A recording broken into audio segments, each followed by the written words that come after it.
হয় নিৰ্বাচনক লৈ এতিয়া যথেষ্ট তৎপৰ হৈ পৰিছে শাসকীয় দলৰ লগতে আটাইকেইটা ৰাজনৈতিক দল।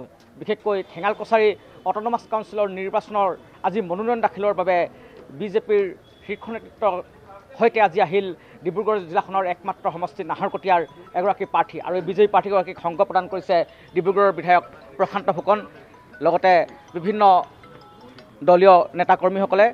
প্ৰথমে আমি বিধায়কগৰাকীৰ পৰা জানিবলৈ বিচাৰিম আচলতে একমাত্ৰ সমষ্টিটো তেওঁলোকে জয়ী কৰি অনাৰ বাবে কেনেধৰণৰ আশা প্ৰকাশ কৰিব। ছাৰ কি ক'ব? নহয়, আমাৰ যিটো ঠেঙাল অট'নমাছ কাউন্সিলৰ আমাৰ যিটো ইলেকশ্যন, সেইটো আজি নমিনেশ্যনৰ আমাৰ লাষ্ট ডেট 20 তাৰিখে আমাৰ ইলেকশ্যন হ'ব।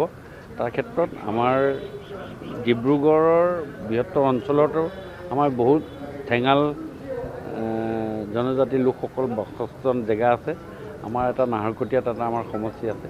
সেই সমষ্টিৰ ফালৰ পৰা ডিব্ৰুগড় জিলাত তেওঁলোকে আজি ডেপুটি কমিশ্যনাৰৰ ৰিটাৰ্ণিং অফিচাৰ ওচৰত আজি তেখেতে নমিনেশ্যন দিবলৈ আহিছে। তেখেতো আহিছে আৰু আমি নমিনেশ্যন দিছোঁ। আৰু আমাৰ এইবাৰ ঠেঙালৰ আমাৰ শাসনত আহিব, যোৱাবাৰো আহিছে আৰু এইবাৰো আমাৰ খুব ভাল পাৰফৰ্মেঞ্চ আৰু চৰকাৰৰ যিখিনি উন্নয়নমূলক কাম সেইখিনি প্ৰত্যেকটো জনগোষ্ঠীক আমি চুই গৈছোঁ আৰু সেই ক্ষেত্ৰত আমি ভাৰতীয় জনতা পাৰ্টীৰ আমাৰ ঠেঙালৰ অট'নমাছ কাউন্সিলখন দখল কৰিবলৈ সক্ষম হ'ম।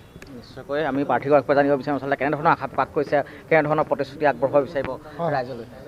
চাওক, আমাৰ 22 নং মেবিল নাহৰকটীয়া সমষ্টিৰ মই ভাৰতীয় জনতা পাৰ্টীৰ পৰা প্ৰতিনিধিত্ব কৰিছোঁ।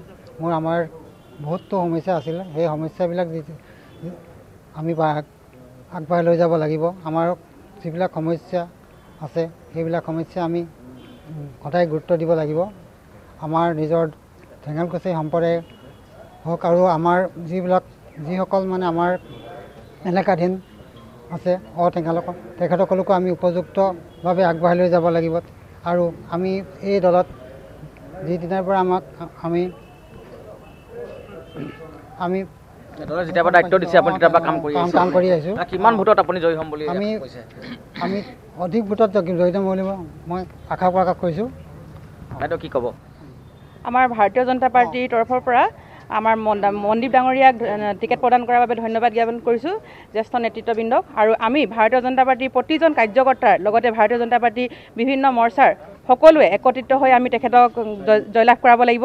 সেইকাৰণে আমি যিখিনি কাম কৰিব লাগিব আমি আজিৰ পৰা সাজু। আৰু আজি আমি ইয়াতে ক'ব বিচাৰিছোঁ যে আমাৰ যি প্ৰাৰ্থিত্ব প্ৰদান কৰিছে তেখেত আমাৰ অধিক ভোটত জয়যুক্ত হ'ব। এইখিনিয়ে মই মোৰ ভাল পাওঁ। যুৱ মৰ্চাৰ যিসকল প্ৰাৰ্থী সদস্যসকল আছে তেওঁলোকো আহিছে, বিষয়ববীয়াসকল আহিছে, কেনেধৰণে আপোনালোকৰ প্ৰাৰ্থীক জয়ী কৰি নিয়াৰ বাবে কেনেধৰণৰ পদক্ষেপ লৈছে? আমি ভাৰতীয় জনতা পাৰ্টীক আমি ধন্যবাদ জ্ঞাপন কৰিছোঁ, যিহেতু আমাৰ ডিব্ৰুগড় জিলাৰ নাহৰকটীয়াৰ আমাৰ সমষ্টিৰ অন্তৰ্গত ঠেঙাল কছাৰী স্বায়ত্তশাসিত পৰিষদৰ আমাৰ মনোনীত প্ৰাৰ্থী মনদীপ বৰা ডাঙৰীয়াক ভাৰতীয় জনতা যুৱ মৰ্চাৰ তৰফৰ পৰা আমি অভিনন্দন জ্ঞাপন কৰিছোঁ।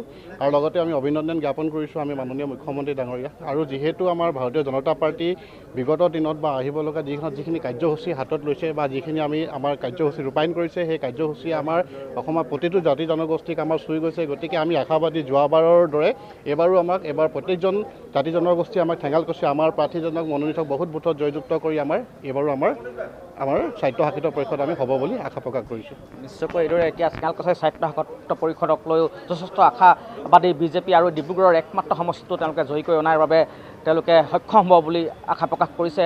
স্থানীয় বিধায়কগৰাকীয়ে সেই মন্তব্য কৰিছে। আৰু ইয়াকে লৈ এতিয়া ঠেঙাল কছাৰী নিৰ্বাচনক লৈ পুনৰ যে নিৰ্বাচনৰ গৰম বতাহে চুই গৈছে ডিব্ৰুগড় জিলা। হয়।